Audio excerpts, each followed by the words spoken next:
Once upon a time, in the ancient and flourishing kingdom of Eloria, where silver rivers curved like ribbons through emerald valleys and ivory towers kissed the clouds, there lived a princess named Elene. Though she lived there in much the same way shadows lived at dusk present, faithful, enduring, yet rarely noticed, for Eloria was a kingdom of brilliance and celebration, a land whose people adored their rulers, King Aldrich and Queen Mirabelle, whose laughter filled the palace halls like music and whose warmth seemed to draw every gaze wherever they walked. Rulers beloved not only for their wisdom and just decrees, but for their effortless charm, their radiant smiles, their ability to make even the humblest citizen feel seen and important. And Elene, their only child, watched them from a quiet distance, as the bards sang of Eloria as a land of joy and light. And from the moment of her birth, the kingdom had rejoiced with bells ringing from the highest towers and banners of gold and blue unfurling across the city as the king declared a week-long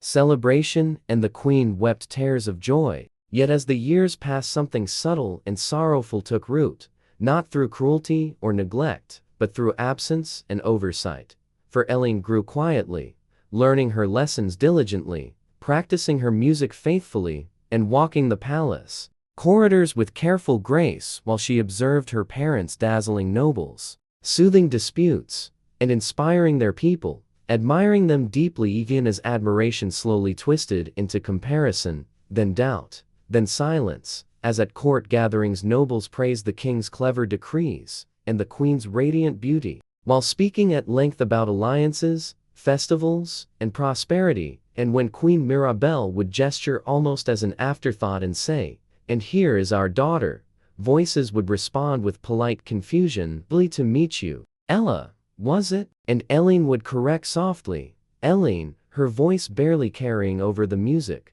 as birthdays came and went, sometimes forgotten entirely, other times remembered only after long discussions about tariffs or trade routes. And despite her jeweled crown and shimmering gowns, Elene often felt smaller than the echo of her own footsteps. So she learned to retreat, wandering the palace gardens alone, tracing the veins of leaves with her fingers, listening to murmured conversations of servants who never noticed her presence, mastering the art of being quiet and taking up as little space as possible, until deep within her heart grew a dangerous thought that whispered in moments of loneliness, "If no one sees me, am I truly here at all?" And it was this thought that lingered on an evening when twilight bled into night, and the palace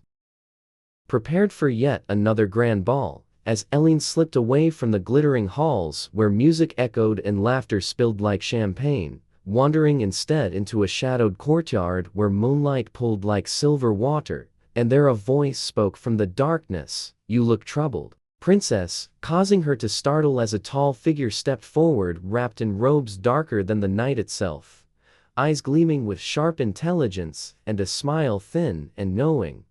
introducing himself as Malachar with a slight bow and calling himself a humble sorcerer while observing that she was far from humble in her sorrow. And when Elene dismissed her troubles as inconsequential, repeating words she had learned to believe, Malachar chuckled softly and spoke a truth that struck her like a bell, saying that a princess should never feel invisible, repeating the word until it echoed within her, then gently pressing further, naming her unspoken fears by saying no one truly saw her, that her dreams and efforts were swept aside beneath brighter footsteps, until Elene's breath caught, and she whispered that it felt as though she did not exist, and that maybe, if she truly were invisible, they would finally notice, at which Malachar's eyes gleamed as he asked if they should test that theory, raising his hand before she could respond as dark mist spiraled around her cold and suffocating while she cried out in fear, only for him to calmly say he was giving her what she asked for, to be unseen. And when the magic faded, Elene ran back into the palace in panic, shouting for her parents, reaching for them only to feel her hands pass straight through as they failed to react, her screams and tears unnoticed as she stood before them, while Queen Mirabelle absently asked why the ball had been held at all, wondering if it was an anniversary, and Elene's heart shattered as she whispered that it was her birthday, that they had forgotten her. only for Malakar's voice to echo behind her saying she had been invisible long before his spell, and that he had merely helped her realize it before vanishing and leaving her alone. And days passed, then weeks, as Elene wandered the kingdom unseen, screaming until her voice broke and weeping until her tears ran dry, her courage fading as doubt consumed her and she began to believe she truly was nothing, until one day a voice said, "I know you," and she turned to see a woman cloaked in weathered robes with sharp, kind eyes who smiled and said her name was Anara, the greatest sorceress of her age, though the world had forgotten her too, for Malakar had cursed her as well, and Anara explained the shadow mirror,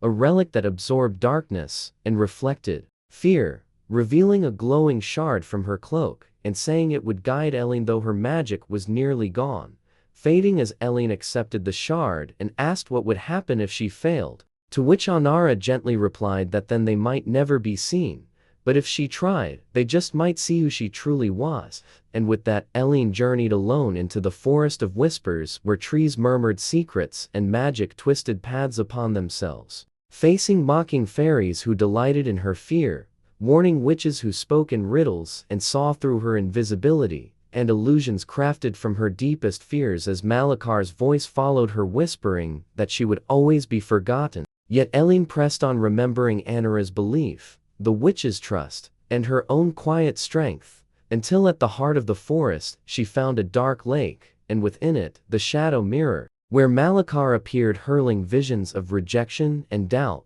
and sneering that no one had ever cared about her, only for Elene to answer with steady conviction that they did, and that she cared about herself, seizing the mirror as Malakar unleashed his power, which the mirror absorbed and reflected back upon him until the spell shattered with a terrible scream, releasing forgotten souls across kingdoms and restoring those made invisible. And Elene returned home where her parents ran to her sobbing and holding her as though afraid she might vanish again, whispering that they never stopped loving her, as Elene replied that she knew, truly knowing it for the first time, and in the end, Elene was never invisible again. Not because others saw her, but because she finally saw herself, discovering that the greatest magic of all was not found in mirrors or spells, but in the courage to believe in one's own worth. And so the princess who once lived like a shadow became a light that could never again be ignored.